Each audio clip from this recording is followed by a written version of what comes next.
now my grandson, will recite Kaddish in memory of the family and the 6 million Jews. And he did. That must have made you... And this was televised throughout the Poland. Really? Yeah. That's unbelievable. Yeah. How did your grandson feel? Very good. Very good. Yeah. That must have been incredibly That's emotional. right. Oh yeah. I would have liked to see that. What? I would like to see that. What? You have it maybe on video? Oh, we took a couple pictures there. Right. But when the photographer, Yeah. my 2 daughters, Yeah. over 2,000 pictures. Of course. Over 2,000 Of course. pictures. I would have done the same. Okay? And about the interview, I just want you to know that a friend of mine that I told you before, his name is Hershlikevich, I know him from before the war. He was in Auschwitz, black number 11, the dead black. He survived there. And his son was in England, and he's selling some chips for camera, television, everything, all over the world. And he met somebody from BBC there. And the guy said to him, listen, I'm going in now to Auschwitz. He said, I just came back there from with my father, because he wanted to go there to see it. And I went there and I took pictures from a video. He said, can I have it? He said, yeah. He gave him the copy of it. And he said, but a friend of my father, he meant me, he was speaking someplace in a school, maybe 1,000 children. And he said, I was there and I was taping it. Can I have his tape too? He said, yes. So he gave it to him. The guy called me up from England. He said, I want to come up and interview here. So he came down here, he interviewed me once, he came in again and again and again, and I met with him in Poland, and I went with him to, to Mauthausen, and to Vienna, and I met, I don't know if you know who is Mietek Pemper? No. Okay. You know who is Schindler? Of course. Everybody say we should thank Schindler for saving so many Jews, correct? Correct. But if you want to know something, without Pemper, there would be never Schindler List. Those Jews would never be safe. Because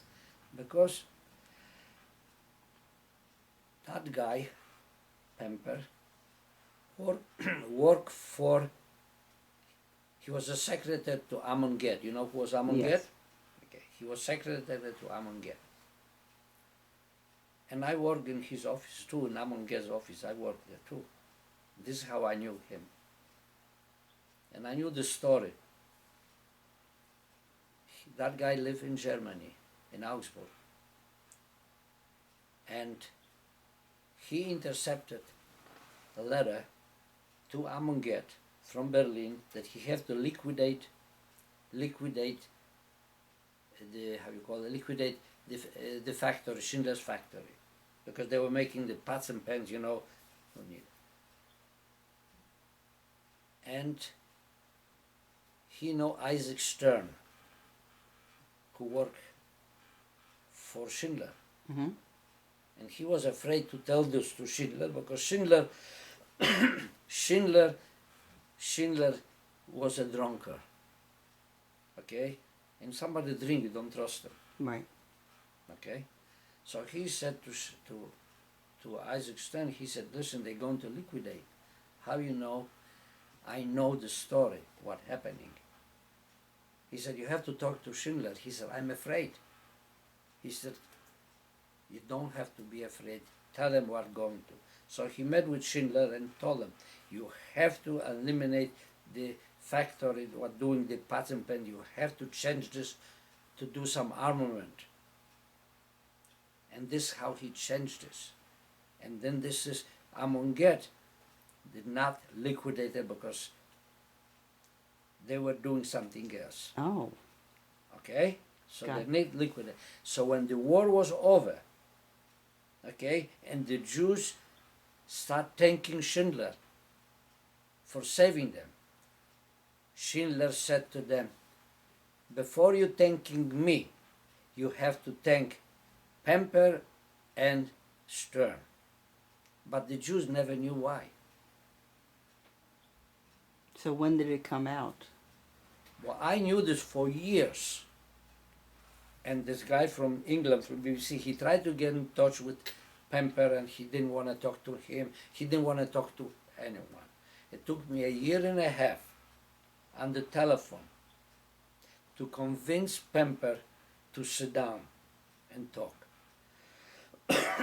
And did he do an interview? So he did wind it. up, he Yeah. decided to come to Vienna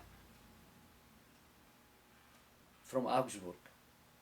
And he went to Vienna and they came in and I met with them in Vienna and we sit down, we had like a over 2 hours interview. And the whole story, whatever it is, how the Schindler List was made, who made the list, okay, is on that tape. That's because, great. because also how Schindler moved the people from Plaszow to Brindisi, who made the list. Now you were on Schindler's No. List? No. No. No. But some of your friends were. Yes, Zuckerman. right. No, Zuckerman was not in. Oh, I thought he was. No, no. Okay. Huntier was, Huntier. right, not Zuckerman. But there was a guy by the name of Marcel Goldberg who he was making the list and he was getting money. But the final thing was by Schindler. Because they say it was 1 list, 3 lists, whatever it is, the final thing is, so that is a very important thing about this guy from England, he have over 200 hours Of tape. of taping. He spent on his own money over $1 million. Because to travel with those people, he came in here so many times to the United States to interview people. He went with me to different Majdanek, Belzec, Auschwitz, whatever you want to, each time, and everything costs money. Tell me about it. Yeah. So this is what he did. So this tape is very important. What he said, that Pemper. Every part of pre, during, and post is very important. Yeah. Because for me, once you're gone, Yeah, he's gone. there's only a handful of people. I'm gonna